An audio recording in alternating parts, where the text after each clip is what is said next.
First লুকের পর এবার প্রকাশ পেল বহুল প্রতীক্ষিত ছবি ডাকেটের টিজার। প্রেম আর অ্যাকশনের মেল বন্ধনে তৈরি যে ছবিতে জুটি বেঁধেছেন অদিতি শেষ ও মৃণাল ঠাকুর।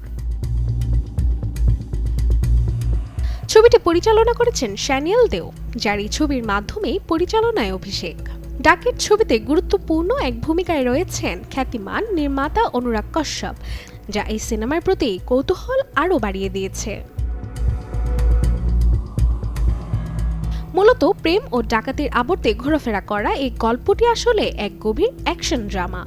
ডাকেট ছবির টিজারে স্পষ্ট অদিতি শেষের চরিত্রটি একাধিক স্তরে গড়া।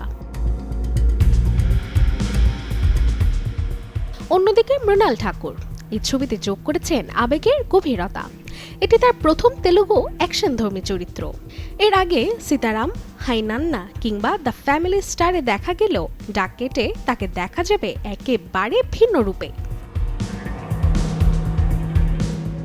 আসছে নতুন বছরের 19 মার্চ, অর্থাৎ ঈদ উৎসবে ভারতীয় প্রেক্ষাগৃহে মুক্তি পাবে অ্যাকশন ঘটনার ছবি ডাকেট। Desk report, channel 24।